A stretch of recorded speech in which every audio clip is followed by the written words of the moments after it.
This week on American Interests, the first in a two-part look at American competitiveness in the global economy.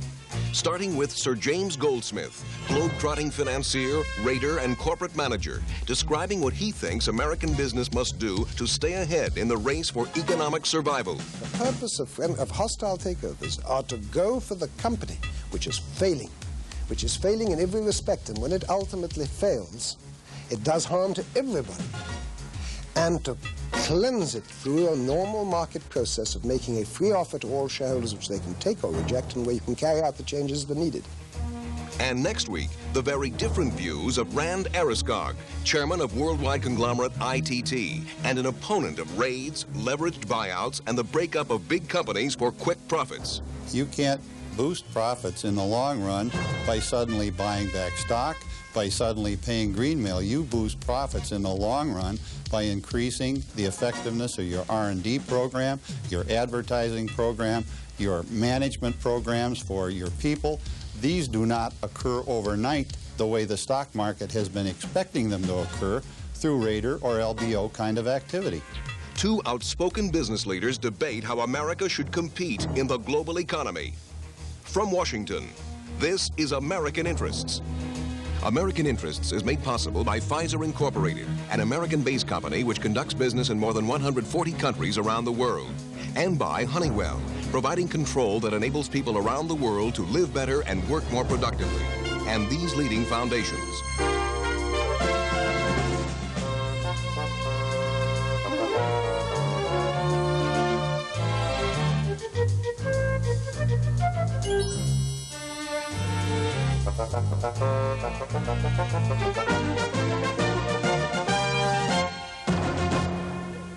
Sir James Goldsmith has made high-stakes finance a way of life. After amassing a fortune in the food and publishing businesses in Britain and France, he turned his attention to the United States, taking over Grand Union supermarkets in 1973. He gained his greatest notoriety with a series of raids on sluggish American companies during the deal mania of the early 1980s. By the end of 1988, Goldsmith had participated in more than a half a dozen raids, taking control of and restructuring the old-line U.S. companies Diamond International and Crown Zellerbach by selling off divisions unrelated to their core businesses. He also forced a major restructuring of Goodyear Tire and Rubber Company. Estimated profits for Goldsmith's raids, more than $1 billion.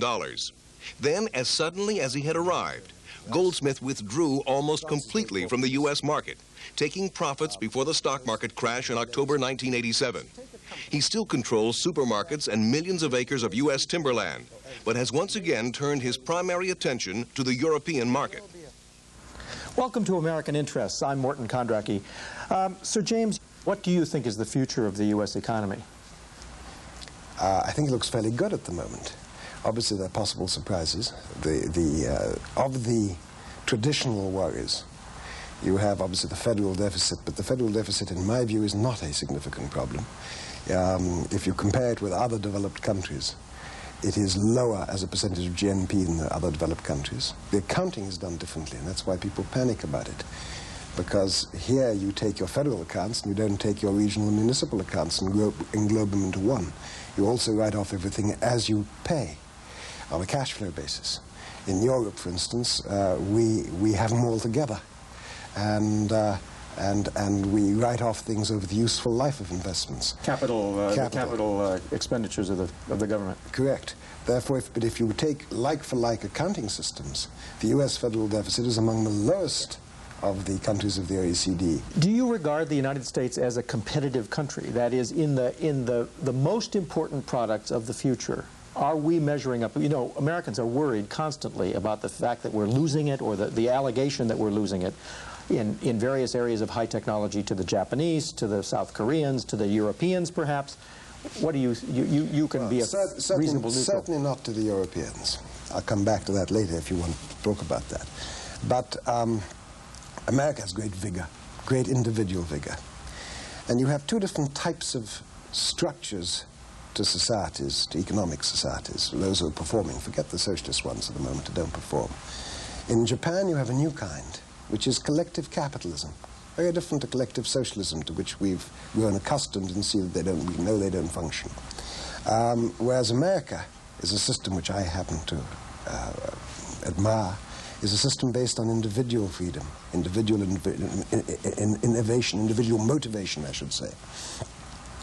A country, a nation that is built on individual systems is far better at innovating certain things, whereas those that are based on collective capitalism, on vast teamwork, are better at other things. And if you like, you can see it in the world of computers. America seems to have remained paramount in computer programs, a software, which is more individually creative, whereas Japan seems to be getting better and stronger on the hardware, where the collective strength, the strength of collectivism, capitalist collectivism, albeit, is working. So there are certain areas of American life which are immensely creative, immensely vigorous. We are big on little people working in garages. They're big on heavy capital input, where you can get it from the banks and the government. And huge teamwork, where things massively teamwork, where you don't need individual initiatives. So who wins? Well, it depends. Since the early 80s, the world has embarked on a new great industrial revolution. More important, perhaps, than the one that took place in Britain in the 19th century. And that industrial revolution, you see it in every aspect of life, technological, communications, microchips, every kind of frontier-breaking new technologies right the way through, which is having massive impact, not only on industry, not only on the economy, but politically, as we see every day in the world. It's turned on television. Now, in a major race, a period of major change, the one who's going to win is the one who can adapt to change, who can welcome change, who can benefit from change. The fellow who resists change, who's unable to take on change, is obviously going to lose. I mean... who is which? Let me just say this. Spurting, I presume you can run faster than me. Let's take it as a given that you can run fast. Don't consider myself a fast runner. Let's say you can run faster than me. The fact that we stay seated and tend to stay seated doesn't give you a big advantage that you can run faster than me. But if we start to race, then that skill of yours, that capacity of yours, is going to be all important. Now, in a period of stability, of technological stability, as the last century has been, roughly speaking, the capacity to change is not all important. In a period of great, fast industrial revolution, it's massively important. So, who's going to win? Your question. The forces that are for change and the forces that are against change consist of unexpected alliances. Let's look at the people who are against change. And this is true not only in your country, but it's also true in my countries. They are an alliance, firstly, of those who are protecting privilege. Anyone in a privileged position doesn't want change. That can be inherited wealth. It can be somebody who's fought his way up in a bureaucracy, corporate or other, by skills which are not skills of management, but skills of the boardroom of the golf club. And it can also be the neo-Luddite, those who are against change in trade unions or elsewhere, who have a vested interest in no change. The forces for change were typified by the Reagan Revolution. He started this. Okay, but as between the United States and Japan, do you posit that we're in a race, and that one of the two is winning and the other is losing? Yes, I posit that we are, that America and Japan, I say we because I tend to associate with America. I think you are in a race. I think that you were catching up fast in the early 80s, and I think the outcome of the race is going to depend on which forces are going to become dominant in the United States itself. And which do you see?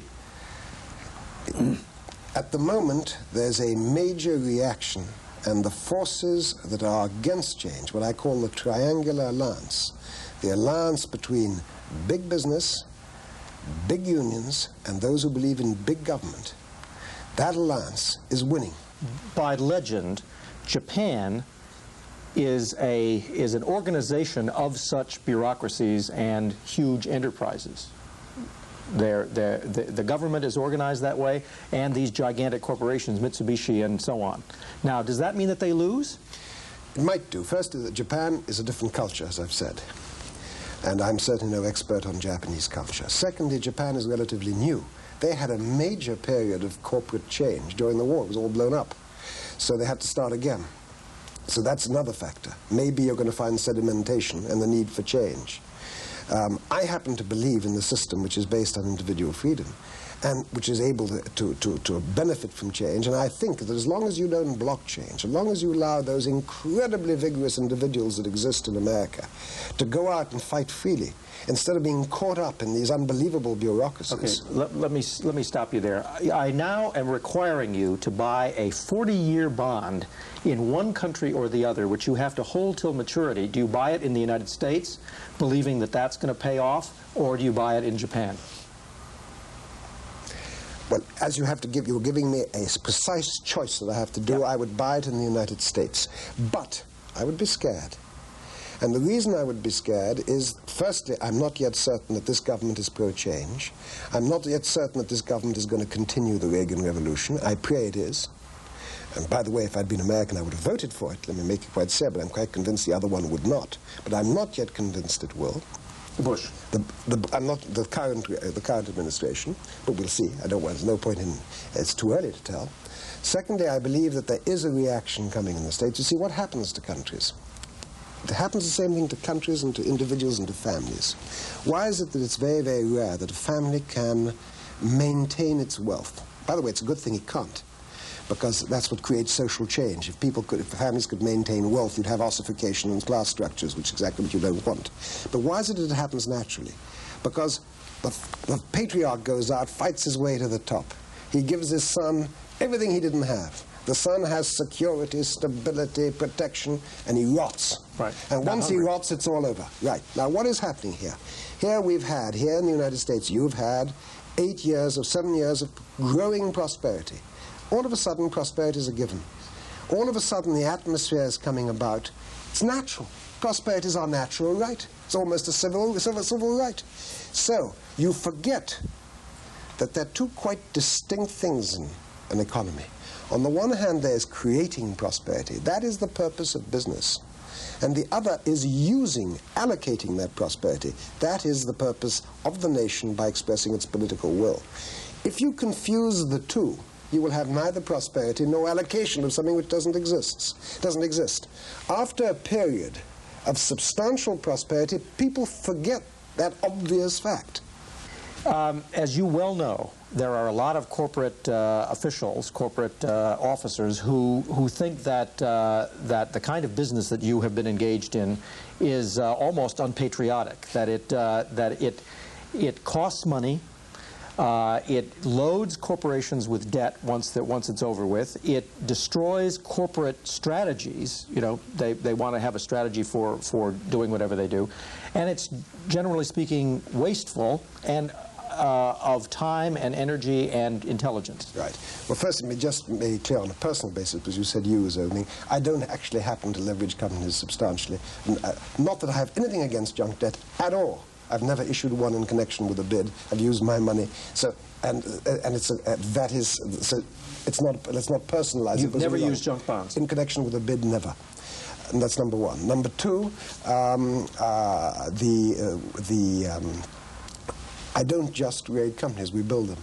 For instance, Grand Union, I hope that our customers, if any are watching, would be willing to back up the fact that over the last 10 years, Grand Union has become a very good company, which we have developed with formally new ideas. So, just to make it clear. But having said all that, I'm not trying to excuse myself, because I believe that to be a necessity.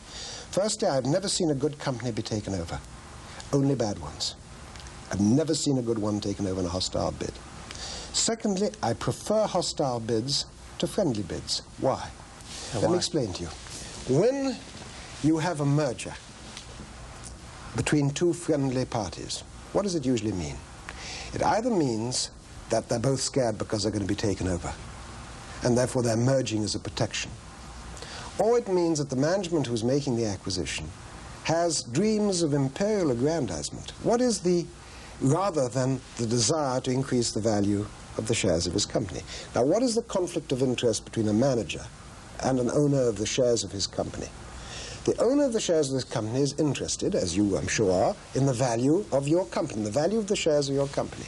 Whereas very often a manager is interested in imperial aggrandizement. Make the company big. He gets a bigger salary, he's treated more seriously, he can give fees all the way around and patronage, he gets a bigger bonus, he gets a plane, he gets all sorts of things. So you have a direct conflict of interest.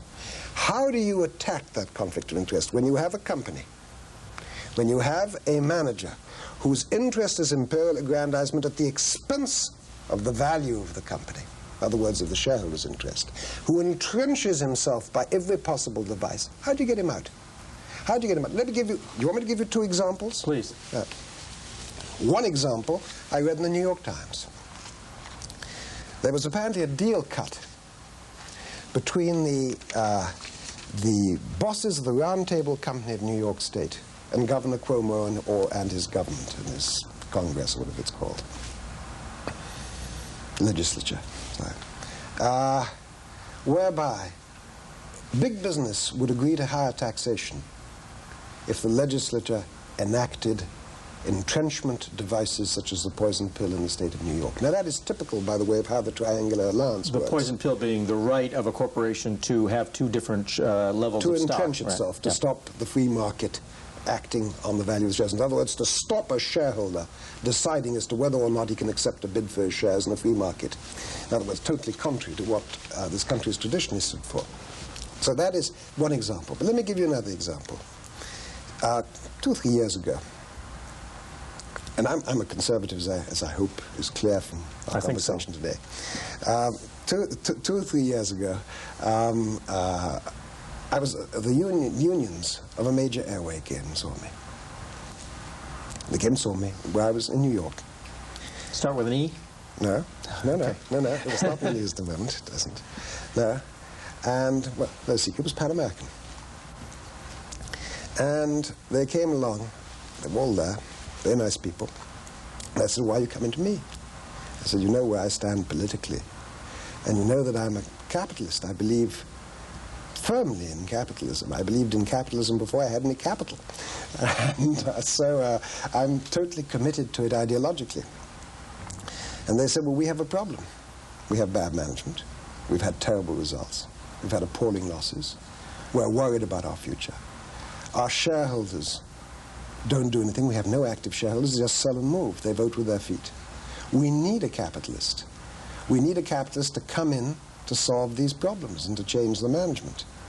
Now, there you had a typical example of the need for the marketplace to cleanse, where you have a great company, one of your two flag carriers, being destroyed as it was. I'm glad that some changes are taking place, and I hope they succeed, but being destroyed. And this happens all over the place in takeovers. The purpose of hostile, I'm for hostile takeovers, I'm not for friendly mergers.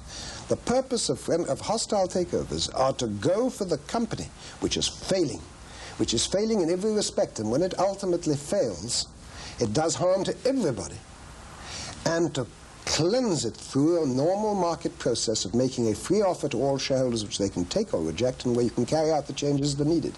And the rhetoric against it has been proven wrong over and again. I wish I had a document. Sorry. Well, can it ever go too far? Of course it can. Everything can go too far. Well, when does it go too far? Yeah. And when need it be stopped by government action? Well, by government action, let me... Never. I don't know about by government action, but let us consider the point. Firstly, that you've had an enormous amount of academic work from your universities on the results of takeovers and LBOs. And that has shown that overall they do not reduce research and development, they do not reduce long-term plans. It's all available. I'll be happy to give it to you. I mean, very academic, very serious stuff, including quite a lot of work that's been done by the SEC in this respect, and which is public. We seldom read about it, but it's there.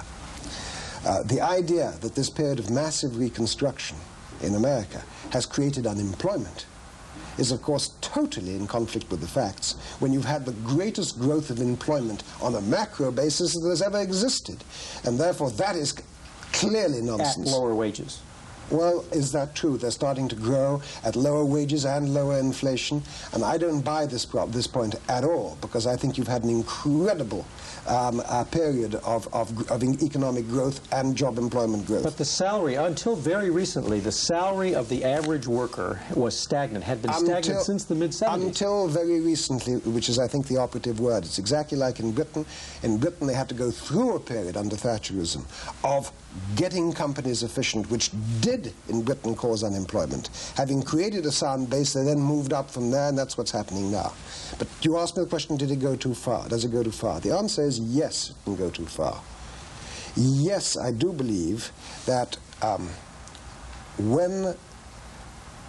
what has been the great mutation, the great change between the mid-'80s and the late 80s on acquisition. In the mid-'80s, the takeovers were being initiated, carried out by capitalists. They might be disagreeable, they might be nasty, they might be ill-mannered.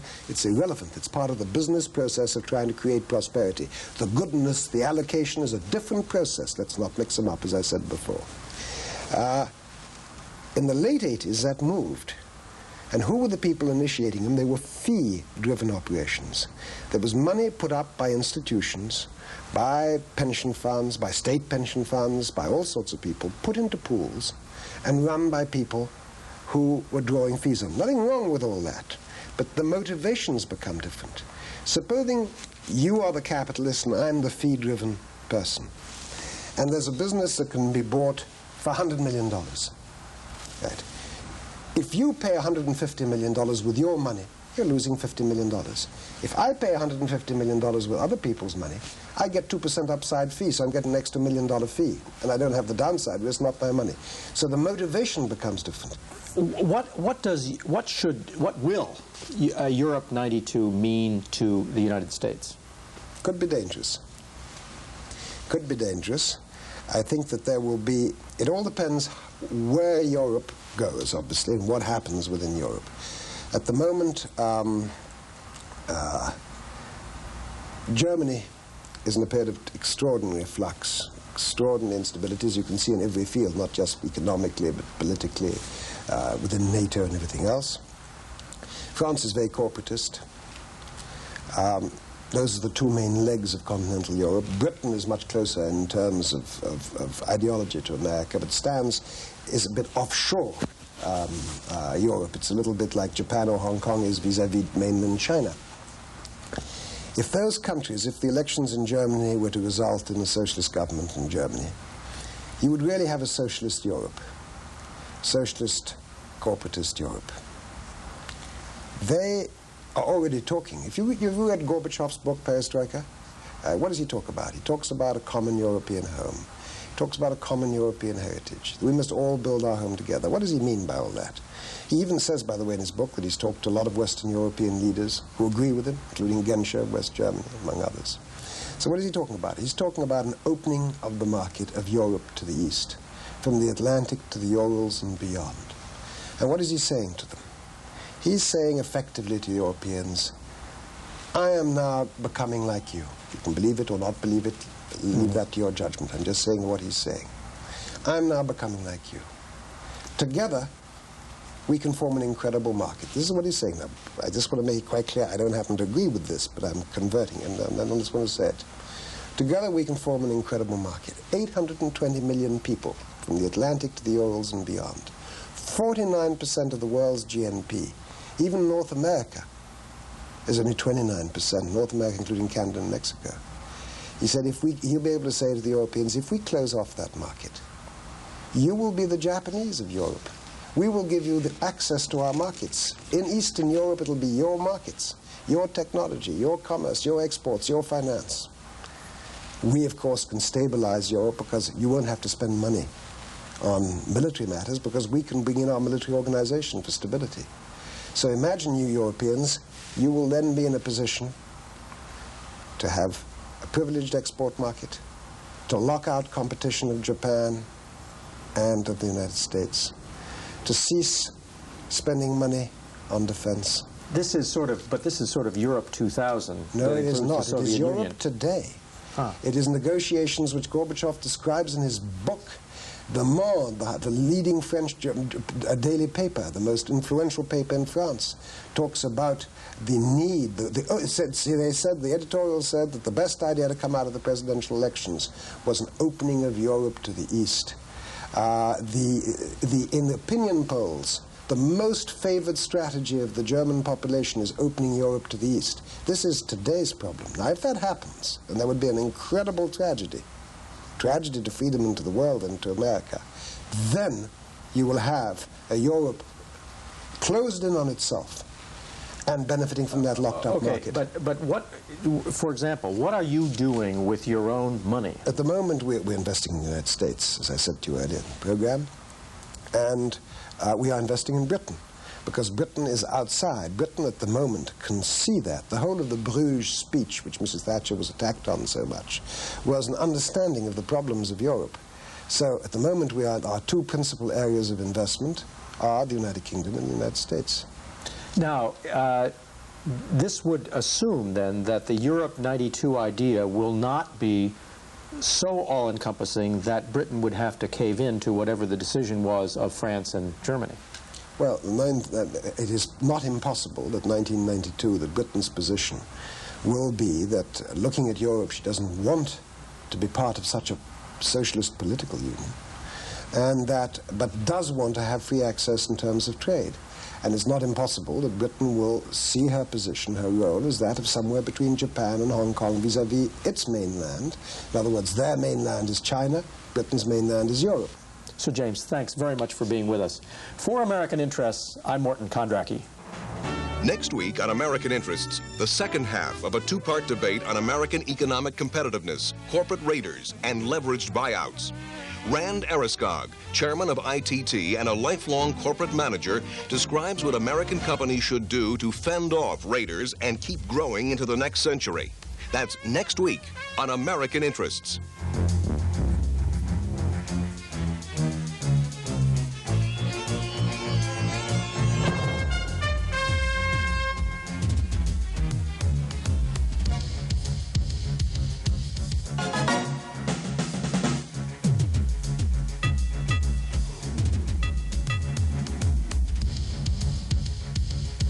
This program was produced by the Blackwell Corporation, which is solely responsible for its content.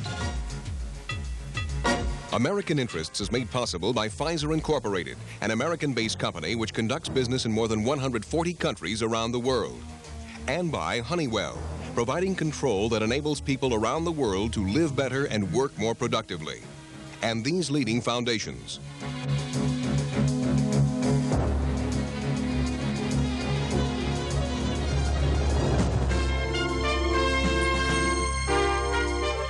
Videocassette copies and transcripts of American Interests can be obtained from the Blackwell Corporation, 1255 23rd Street Northwest, Washington, D.C., 20037. For a transcript, please send $4 to this address and specify program topic.